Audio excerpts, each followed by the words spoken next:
ಭಾಗಭಾಗಿ ಮಾಡ್ಯಾರ. ಈಗ ಸೂತಿದ್ದಂಥ ಸ್ಥಳಗೇನು ಕಬ್ರಸ್ತಾನಿಗೆ ಎನ್ಕ್ರೋಚ್ಮೆಂಟ್ ಮಾಡಿ ಕೆಲವೊಂದು ಬಡವ ಜನರು ಎನ್ಕ್ರೋಚ್ಮೆಂಟ್ ಮಾಡಿ ಅದಾರ, ಮನೆಗಳು ಮಾಡದಾರ. ಅದಕ್ಕೇನು ಇದನ್ನಿಲ್ಲ. ಇದ್ದಂಥ ಮಸೂತಿಗೆ ಕಂಪೌಂಡ್ನಲ್ಲಿ ಮುರಿದು ಮತ್ತು ಅದಕ್ಕೆ ಇದನ್ನು ಮಾಡ್ತಾರಂತ ಹೇಳಿದ್ರೆ ಕೆಲವು ರಾಜಕಾರಣಿಗಳು ಏನೈತಿ ಈ ನಗರದ ಇದನ್ನು ಶಾಂತಿಯುತ ಭಂಗ ಮಾಡೋ ಉದ್ದೇಶದಿಂದ ಅಲ್ಲೇ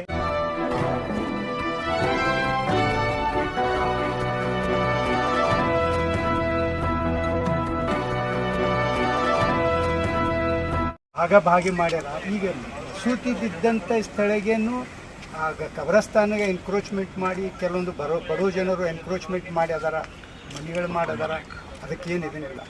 ಇದ್ದಂಥ ಮಸೂತಿಗೆ ಕಂಪೌಂಡ್ನಲ್ಲಿ ಮುರಿದು ಮತ್ತು ಅದಕ್ಕೆ ಇದನ್ನು ಮಾಡ್ತಾರಂತ ಹೇಳಿದ್ರೆ ಕೆಲವು ರಾಜಕಾರಣಿಗಳು ಏನೈತಿ ಈ ನಗರದ ಇದನ್ನು ಶಾಂತಿಯುತ ಭಂಗ ಮಾಡೋ ಉದ್ದೇಶದಿಂದ ಅಲ್ಲೇ ಸಮಾಜ ಕಲ್ಯಾಣ ಇಲಾಖೆದವರು ಯಾವುದೇ ನಿಯಮವನ್ನು ತೂರಿಟ್ಟಿದ್ದಾರೆ ಅಂತ ಹೇಳಿದ್ರೆ ಸರ್ಕಾರದ ಅನುದಾನ ದುರುಪಯೋಗ ಆಗಬಾರ್ದು ಅಂತ ಹೇಳಿದ್ರೆ ಪ್ರಾತಂತ್ರ್ಯ ಕಾಲನ ಕಾಯ್ದೆ ತೂರಿಡ್ತಾರ. ಆಮೇಲೆ ಯಾವುದೇ ಥರದ ಪರಿಶೀಲನೆ ಇರಲಾರ್ದ ಇದನ್ನಿಲ್ಲ, ನಕಾಶೆ ಇಲ್ಲ, ಯಾವುದೂ ಮಹಾನಗರ ಪಾಲಿಕೆ ಪರವಾನಗಿ ಇಲ್ಲ, ಆಮೇಲೆ ಇವ್ರದ್ದು ಪ್ರಾತಂತ್ರ್ಯ ಕಾಲದ ಇಲಾಖೆಯವ್ರದ್ದು NOC ಇಲ್ಲ. ಇಂಥ ಇದರದಲ್ಲಿ ನಿರ್ಮಾಣ ಮಾಡ್ತಂತ ಈಗ ತಮ್ಮದು ಕರ್ತವ್ಯ ಏನಂತ ಹೇಳಿದ್ರೆ ಈ ಯಾವುದೇ ಥರದ ಅಲ್ಲಿ ಅನ್ಯಾಯ ಯಾವುದೇ ಸಮುದಾಯ ಅವ್ರಿಗೂ ಇದನ್ನು ನಾವು ಎಂತ ಅಷ್ಟು ಅವ್ರಿಗೂ ಮಾಡಿಕೊಡ್ಬೇಕು ಇತ್ತಂತ ಹೇಳಿದ್ರೆ ಮಾಲ್ಬಾಗ ಆಯ್ತು ಜಸ್ಟ್ ಅಲ್ಲೇ ಮನ್ಗುಳಿ ಅಕ್ಸಿ ಪಕ್ಕದ ಪೆಟ್ರೋಲ್ ಪಂಪ್ ಎದುರುಗಡೆ ಸರ್ವೆ ನಂಬರ್ 425 ಐತಿ. ಅದರೊಳಗೆ ಇದಕ್ಕಿಂತ ಒಳ್ಳೆ 625 ಚೌರಸ್ ಫೂಟ್ ಅಡಿ ಸಣ್ಣದಾಗ್ತದೆ. ಇದು ದೊಡ್ಡದು ಮಾಡ್ಕೊಳ್ಳಿ. ನಾವು ಅಂಬೇಡ್ಕರ್ ಅವ್ರದ್ದು ವಿರೋಧಿ ಅಲ್ಲ. ಬೇಕಾಯ್ತು ಅಂತಿದ್ರೆ ಅದೇ ಹಣದಲ್ಲಿ ಶಿಕ್ಷಣ ಸಂಸ್ಥೆ ನಿರ್ಮಾಣ ಮಾಡಲಿ ಅವರು, ನಾವು ಅದ್ರದ್ದು ವಿರೋಧಲ್ಲ. ಆದರೆ ಏನೈತಿ ಅವರು ಒಂದು ಹಠ ಮತ್ತು ಇಲ್ಲೇ ಇದು ನಿರ್ಮಾಣ ಮಾಡೋದು ಉದ್ದೇಶ ಅಂತ ಹೇಳಿದ್ರೆ ಅದಕ್ಕೆ ನಾವು ಮಾತಾಡ್ತೀವಿ. ತಮ್ಮದು ಒಂದು ಇದೀನಿ ಅದು ಕೂಡ ಮತ್ತೆ ಈಗ ಅಲ್ಲಿ ಸರ್ವೆ ಮಾಡಿಸ್ತೀವಿ ಪ್ರಾಂಪ್ಟ್ ಆಗಿ, ಅಲ್ಲಿ ಅಧಿಕೃತವಾಗಿ ನೋಟಿಸ್ ಕೊಟ್ಟು ಎಲ್ಲರಿಗೆ ಸರ್ವೆ ಮಾಡಿಸ್ತೀವಿ. ನಮ್ಗೆ ಕಟ್ಟಕ್ಕೆ ಇದಿಲ್ಲ, ಅಲ್ಲಿ ಬರ್ತಿತ್ತಂದ್ರೆ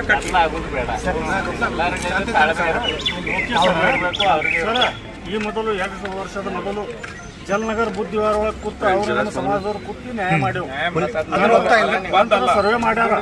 ಸರ್ವೆ ಮಾಡ್ಯಾರ ಎಲ್ಲ ಮಾಡ್ಯಾರ. ಅದನ್ನು ಮೀರಿ ಈಗ ಹೋರಾಟ ಮಾಡಕತ್ತಾರ ಎಲ್ಲ ಲೀಡರ್ಸ್. हमें इखलास खान मस्जिद के तहत जो एक डिस्ट्रीब्यूशन चले कि एक अम्बेडकर भवन निर्माण की वजह से कुछ लोग धरने बैठने की वजह से गलत फैसला ना होना बोल को क्या है डिस्ट्रिक्ट एडमिनिस्ट्रेशन को हमें आज मनवी देने आए थे। कहाँ ये इखलास खान? ये इखलास खान मस्जिद मनगुली बेस से हमारे AVS आयुर्वेदिक महाविद्यालय, AVS आयुर्वेदिक महाविद्यालय भी क्या है वो गैर कानूनी है, वक्फ बोर्ड की प्रॉपर्टी है। 610 सिटी सर्वे नंबर और 611 में जो है मस्जिद है। तो ये टोटल ज़मीन उसकी 16 एकड़ ज़मीन में उसमें कुछ दलित भाइयों के घर थे। तो ज़्यादातर एनक्रोचमेंट हुआ तो भी उसे हमें ऑब्जेक्शन नहीं करे। क्यों नहीं करे? गरीब में कौन सी है नहीं चल, अल्लाह ताला की नेमी ज़मीन में सब लोगों को रहने का हक़ है बोल को उसके हिसाब से। तो अब क्या है कुछ गंदी पॉलिटिक्स की वजह से वहाँ एक छोटा सा 625 स्क्वायर फीट जो एक छोटे भवन निर्माण के वास्ते जो एक जगह देखो सिटी के जो एक क्या बोलते हैं शांतियता को भंग करने के वास्ते गंदी राजनीति का खेल कर रहे हैं। तो समाज कल्याण इलाके के जो 20 लाख रुपए अगर उन्होंने आज काम शुरू करे तो 2 दिन के बाद में बंद हो सकता है। क्यों कर को बोले तो आर्कोलॉजिकल मॉन्यूमेंट एक्ट 1958 और 2010 क्या बोलता है प्रोटेक्टेड मॉन्यूमेंट नंबर 1 ये है। वो वहाँ लाल बोर्ड भी लगा हुआ है और बोर्ड भी लगने के बावजूद भी वो उसके अनदेखे हुए करते हुए बगैर सर्वे के 20 लाख रुपए जो गवर्नमेंट के मेरे ना किसके गवर्नमेंट कर को क्या है समाज कल्याण वाले उसे एक स्कीम के तहत अलॉटमेंट करें।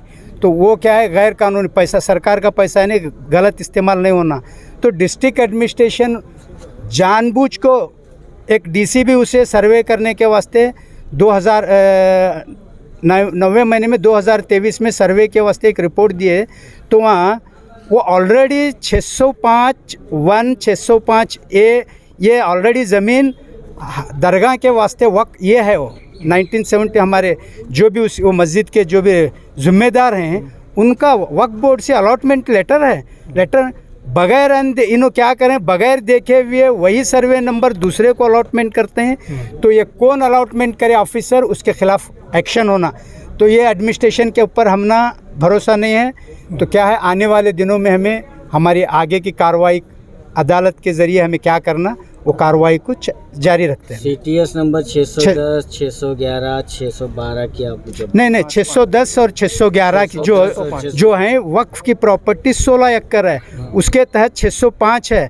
उसके बाजू जो है देखो 612, 616, 15 जो है देखो वो थोड़े मनगुली बेस के करीब में, यानी प्रोटेक्टेड मॉन्यूमेंट मनगुली बेस भी है, उससे नहीं दिखता है इनको, वायोलेशन कर रहे हैं। तो अब डिस्प्यूट कहीं पर 610 पे है, नहीं 605 को 605 ऑलरेडी 605 मस्जिद कौन सी सर्वे में? मस्जिद 110 में है। 610 में। हाँ, तो वो प्रोटेक्ट मोनूमेंट में आता है या वक्फ प्रोटेक्ट मॉन्यूमेंट में है भी है, वक्फ बोर्ड में भी है। तो वक्फ बोर्ड इसके ऑब्जेक्शन नहीं करेगा अभी तक? नहीं वक्फ बोर्ड के आए थे, तो उन्हें क्या मालूम है क्या कानूनी कार्रवाई, यानी मुझे नोटिस इश्यू नहीं हुई तो मैं क्यों, तो एक उनकी भी सही है। जब तक ये लोग क्या बगैर नोटिस सर्व किए आपको सर्वे करते हैं कर बोले, तो इनका भी गलत है। वक्फ बोर्ड को कॉन्फिडेंस में लेना, वो उनकी प्रॉपर्टी है। तो जो रियल प्रॉपर्टी ओनर्स हैं उनको एक दरकिनार करते हुए कोई भी आ रहा है, किसकी भी लावारिस ज़मीन समझ को क्या है मेजरमेंट कर रहा है, तो इसमें एडमिनिस्ट्रेशन की पूरी तरह गैर जिम्मेदारी है।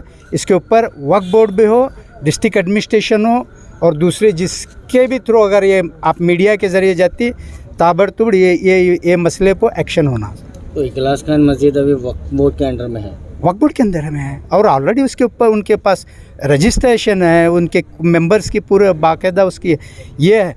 तो जमात के रजिस्ट्रेशन में है। हाँ, दरगाह। और तो अभी आप क्या चाह रहे हैं? अभी आप चाहते हैं कि सिटी में शांतियता हो, और आने वाले उसकी हमारी लापरवाही की वजह से 3 गुंटे में मस्जिद को सिमेट कर रखें, तो हमें आने वाले दिनों में हमें लड़ को क्या है हमारी पूरी 16 एकड़ ज़मीन हासिल करने की हमारी डिस्ट्रिक्ट एडमिनिस्ट्रेशन के वास्ते हमें अप्रोच हुई। सामने वाले कौन भी अपने उनको सही कानून की जानकारी नहीं है, ये प्रॉपर्टी आई कहाँ से उसके बारे में उनको कुछ भी मालूमात नहीं है, तो उन्हें धरनी पड़ते कि नहीं, हमें उनसे धरने अगर अलॉटमेंट किया गया भवन को जी अभी अधिकारियों की दौरा जो करें ने वो गलत तरीके से अलॉटमेंट हुए से, उसके लिए भी हमें अदालत में चैलेंज करते हैं उनको। समाज कल्याण को अलॉटमेंट करने के वास्ते उन्होंने कौन उसकी वक्फ की ज़मीन कौन अलॉटमेंट करने वाला, उसकी पूरी तहकीकात कुजेंगे। आज हमारी नज़र में आए से तो हमें उसके बारे में पूरी तहकीकात करेंगे। तो हमारे अम्बेडकर के हद तक क्या मालूम कि अम्बेडकर साहब के भवन के निर्माण के वास्ते ऑलरेडी वहाँ 2 भवन नहीं, तो मैं क्या बोलता हूँ क्या वो 20 लाख जो भवन के निर्माण में अम्बेडकर साहब के नाम से, वहाँ सर्वे नंबर पेट्रोल पंप के सामने 425 माल बागायत में खुली जगह है, उसमें उनके नाम से बड़ी एक स्कूल कायम करेंगे। रहा तो हमारे भी कंट्रीब्यूशन करेंगे, और भी हमारे मुस्लिम समाज के तरफ से एक अम्बेडकर साहब के नाम से खाली भवन क्या है उनका स्कूल बनेंगे। आपका नाम? मेरा नाम अब्दुल हमीद इनामदार, मैं एक RT एक्टिविस्ट और समाज सेवक भी हूँ। ದಲ್ಲಿ ವಾಸಿಸುತ್ತಿರುವ ನಾವು ಸಾರ್ವಜನಿಕರ ಕಡೆಯಿಂದ ಕೆಲವೊಂದು ಮಾತುಗಳನ್ನು ಈ ಇಖ್ಲಾಸ್ ಖಾನ್ ಮಸೂತಿ ಜಾಗದಲ್ಲಿ ಇರುವಂತಹ ಒಂದು ಅಂಬೇಡ್ಕರ್ ಭವನವನ್ನು ನಿರ್ಮಾಣ ಮಾಡಲಿಕ್ಕೆ ಹೊಂಟಿದ್ದಾರೆ. ಅಂಬೇಡ್ಕರ್ ಭವನವನ್ನು ನಿರ್ಮಾಣ ಮಾಡಲಿಕ್ಕೆ ನಮ್ಮದು ಏನೂ ಅಭ್ಯಂತರ ಇಲ್ಲ. ನಾವು ಕೂಡ ಅಂಬೇಡ್ಕರ್ ಅವರನ್ನು ಭಾಳ ರೆಸ್ಪೆಕ್ಟ್ ಕೊಡ್ತೀವಿ. ಅವರ ಭವನ ಆಗಲಿ ಇನ್ನೂ ದೊಡ್ಡದಾಗಲಿ ಕೇವಲ 650 ಸ್ಕ್ವೇರ್ ಫೀಟ್ನಲ್ಲಿ ಆಗೋದು ಬೇಡ, ಅದು 6500 ಫೀಟ್ನಲ್ಲಿ ಆಗಲಿ, ಅದಕ್ಕೆ ನಮ್ಮ ಸಪೋರ್ಟ್ ಇದೆ. ನಮ್ಮ ಕಡೆಯಿಂದ ಏನು ಸಾಧ್ಯ ಅದನ್ನು ಮಾಡ್ತೀವಿ. ಆಮೇಲೆ ನಮ್ಮ ಸುತ್ತಮುತ್ತಲೂ ಇರುವಂಥ ದಲಿತ ಬಂಧುಗಳು ಅವ್ರ ಜೊತೆ ನಾವು ತಲಾಂತರದಿಂದ ಸೌಹಾರ್ದದಿಂದ ಇದ್ದೀವಿ. ಇವತ್ತಿನವರೆಗೂ ಕೂಡ ನಾವು ಸೌಹಾರ್ದದಿಂದ ಇದ್ದೀವಿ. ಕೆಲವೇ ಕಿಡಿಗೇಡಿ ಜನ ಯಂಗ್ ಜನ್ರೇಷನಲ್ಲಿ ಕೆಲವೊಂದು ಹುಡುಗರಿದ್ದಾರೆ, ಅವರು ನಮ್ಮ ಮುಸ್ಲಿಂ ಮತ್ತು ದಲಿತರಲ್ಲಿ ಒಂದು ದೇಶವನ್ನು ಹಾಕಲಿಕ್ಕೆ ಪ್ರಯತ್ನ ಮಾಡ್ತಾ ಇದ್ದಾರೆ. ಇಂದಿನಿಂದಲ್ಲ 2 ವರ್ಷದಿಂದ ಪ್ರಯತ್ನ ಮಾಡ್ತಾ ಇದ್ದಾರೆ. ನಾವು ಇದಕ್ಕಿಂತ ಮುಂಚೆನೂ ಕೂಡ ದಲಿತ ಸಮಾಜದ ನಾಯಕರನ್ನು ಕರೆದು ಕುಮಾರ್ ಅವರು ಬಂದಿದ್ದರು, ಆಮೇಲೆ ನಾಗರಾಜ್ ಅವರು ಕೂಡ ಬಂದಿದ್ದರು, ಅಡವಿ ಅವರು ಬಂದಿದ್ದರು, ಅವ್ರ ಜೊತೆ ಮಾತಾಡಿ ಅವರು ಕೂಡ ಇದ್ದರು. ಯಾರಿಗೆ ಅಬ್ಜೆಕ್ಷನ್ ತೆಗೆದಿದ್ದಾರೆ ನಮ್ಮ ಸಮಾಜದವರು ಕೂಡ ಇದ್ದರು. ಕುಂತು ಈ ಸಮಸ್ಯೆಯನ್ನು ಬಗೆಹರಿಸಿತ್ತು. ಈಗಾಗಲೇ ಕುಮಾರ್ ಅವರು ಅವ್ರಿಗೆ ಆ ಜಾಗವನ್ನು ಅಳೆದು ಇಷ್ಟು ಜಾಗ ಬರ್ತದೆ ಅಂತ ನಮ್ಮ ಕಂಪೌಂಡ್ನಲ್ಲಿ ಮಾರ್ಕ್ ಮಾಡಿಕೊಟ್ಟು ಅದಕ್ಕೆ ನಾವು ಒಪ್ಕೊಂಡಿದ್ದೀವಿ. ಅದಾದ ನಂತರ ಮತ್ತೆ ಅವರು ಪದೇ ಏನಾದರೂ ಒಂದು ಕೆಣಕಿ ಜಗಳ ಆಗಬೇಕು, ಈ ಮ್ಯಾಟರನ್ನು ಹಿಂದೂ ಮುಸ್ಲಿಂ ದಲಿತ ಮತ್ತು ಮುಸ್ಲಿಂ ಮಾಡಬೇಕಂತ ಪ್ರಯತ್ನ ಮಾಡಿದ್ದಾರೆ. ಅದಕ್ಕೆ ನಾವು ಅವಕಾಶ ಕೊಡೋದಿಲ್ಲ. ನಾವು ಯಾವುದೇ ರೀತಿಯ ದ್ವೇಷ ದಾಂಧಲಿಗೆ ಅವಕಾಶ ಕೊಡೋದಿಲ್ಲ. ನಾವು ಶಾಂತಿಯನ್ನು ಬಯಸ್ತೀವಿ. ಶಾಂತಿ ರೀತಿಯಿಂದ ಕಾನೂನಕ್ಕೆ ತಕ್ಕಂತೆ ಕಾನೂನು ಅಡಿಯಲ್ಲಿ ನಾವು ಇದನ್ನು ಸಮಸ್ಯೆಯನ್ನು ಬಗೆಹರಿಸಲಿಕ್ಕೆ ಪ್ರಯತ್ನ ಮಾಡ್ತೀವಿ. ಕಾರಣ ನಾವು ದಲಿತ ಬಂಧುಗಳಿಗೂ ಕೂಡ ನಾವು ರಿಕ್ವೆಸ್ಟ್ ಮಾಡ್ಕೋತೀವಿ, ಬಂದು ನಿಮ್ಮ ಕಡೆ ಏನಾದರೂ ಅದರದ್ದು ಪೇಪರ್ಸ್ ಇದ್ದು ಲೀಗಲ್ ಆಗಿ ಅಂತಂದರೆ ನೀವು ಅಪ್ರೋಚ್ ಆಗಿರಿ, ನಮ್ಮ ಕಡೆ ಇದ್ದರೆ ನಾವು ಮಾಡ್ತೀವಿ. ಒಂದು ವೇಳೆ ಅದು ವಕ್ಫ್ ಆಸ್ತಿ ಇದೆ, ಆಮೇಲೆ ಪುರಾತನ ಕಾಲದ ಕಟ್ಟಡ ಇದೆ, ಸಂರಕ್ಷಿತ ಕಟ್ಟಡ ಇದೆ, ಅದರಲ್ಲಿ ಯಾರೂ ಕೂಡ ಒಂದು ಇಟ್ಟಿಗೆಯನ್ನು ಕೂಡ ಇಡಬಾರ್ದಂತಿದ್ರೆ ನಾವು ಇಡಲ್ಲ, ಅವರು ಇಡಲ್ಲ. ನಮಗೂ ಅವಕಾಶ ಕೊಡಬೇಡಿ, ಅವರಿಗೂ ಅವಕಾಶ ಕೊಡಬೇಡಿ. ಒಂದು ವೇಳೆ ನಮಗಾಗಲಿ ಅವರಿಗಾಗಿ ಅವಕಾಶ ಕೊಟ್ಟಲ್ಲಿ ಅದು ಕಾನೂನು ಬಾಹಿರವಾಗಿರುತ್ತೆ. ಯಾರು ಅದಕ್ಕೆ ಅವಕಾಶ ಕೊಡ್ತಾರೆ ಅವ್ರ ಮೇಲೂ ಕೂಡ ನಾವು ಕಾನೂನುವಾಗಿ ಆ್ಯಕ್ಷನನ್ನು ಕ್ರಮವನ್ನು ತಗೊಳ್ಳಿಕ್ಕೆ ನಾವು ತಯಾರಿದ್ದೀವಿ. ಈಗಾಗಲೇ 20 ಲಕ್ಷ ರೂಪಾಯಿ ಸ್ಯಾಂಕ್ಷನ್ ಮಾಡ್ಯಾರ ಸಮಾಜ. ಅದು ಯಾವ ರೀತಿಯಾಗಿ ಸ್ಯಾಂಕ್ಷನ್ ಮಾಡಿದ್ದಾರೆ, ಅದ್ರ ಪೇಪರ್ಸ್ ಇದ್ದಾವೆ ಇಲ್ಲೋ, ಪರ್ಮಿಷನ್ ಐತಿಲ್ಲೋ, ಯಾವ ರೀತಿಯ ಕೂಲಂಕುಷವಾಗಿ ವಿಚಾರ ಮಾಡಿದಾರೋ ಇಲ್ಲೋ ನಮ್ಗೆ ಗೊತ್ತಿಲ್ಲ. ಅಧಿಕಾರಿಗಳು ಯಾರು ಅದನ್ನು ಸ್ಯಾಂಕ್ಷನ್ ಮಾಡಿದ್ದಾರೆ, ಹಣ ಯಾವ ರೀತಿ ಮಾಡಿದ್ದಾರೆ. ಆಲ್ರೆಡಿ ಅದು ಆರ್ಕಿಯಾಲಜಿಕಲ್ ಅಡಿಯಲ್ಲಿ A1 ಕಟ್ಟಡ ಆಗಿದ್ದು ಸಂರಕ್ಷಿತ ಕಟ್ಟಡವಾಗಿದೆ. ಆದರೂ ಕೂಡ ಅದರ ಅಡಿಯಲ್ಲಿ 300 ಮೀಟರ್ನಲ್ಲಿ ಯಾವುದೇ ಥರದ ಕಟ್ಟಡ ಕಟ್ಟಬಾರ್ದು. ಆ 300 ಅಡಿಯಲ್ಲಿ ಯಾವ ರೀತಿಯಾಗಿ ಪರ್ಮಿಷನ್ ಕೊಡ್ತಾರೆ, ಕಾನೂನು ಹಿಂಗೆ ಹೇಳ್ತದೆ ಆರ್ಕಿಯಾಲಜಿಕಲ್ ಆ 300 ಅಡಿಯಲ್ಲಿ ಕಟ್ಟಬಾರ್ದು ಅಂತೇಳಿ ಪರ್ಮಿಷನ್ನು ಕೂಡ ಕೊಡ್ತಾರೆ. ಯಾವ ರೀತಿ ಕಾನೂನು ಪಾಲಿಸ್ತಾ ಇದ್ದಾರೆ ನಮ್ಗೆ ಗೊತ್ತಿಲ್ಲ. ಅದಕ್ಕೆ ಮತ್ತೊಮ್ಮೆ ನಾನು ನಮ್ಮ ಸಮಾಜದ ಜನರಿಗೂ ಕೂಡ ದಲಿತ ಬಂಧುಗಳು ಕೂಡ ನಾನು ರಿಕ್ವೆಸ್ಟ್ ಮಾಡ್ತಾ, ಶಾಂತತೆ ಈ ಸಿಟಿಯ ಶಾಂತತೆ, ಈ ಊರಿನ ಶಾಂತತೆಯನ್ನು ಕಾಪಾಡಿಕೊಡೋನು, ನಾವು ಕುಂತು ಈ ಮ್ಯಾಟ್ರನ್ನು ಬಗೆಹರಿಸೋಣ ಅಂತ ರಿಕ್ವೆಸ್ಟ್ ಮಾಡಿ ನನ್ನ ಮಾತು.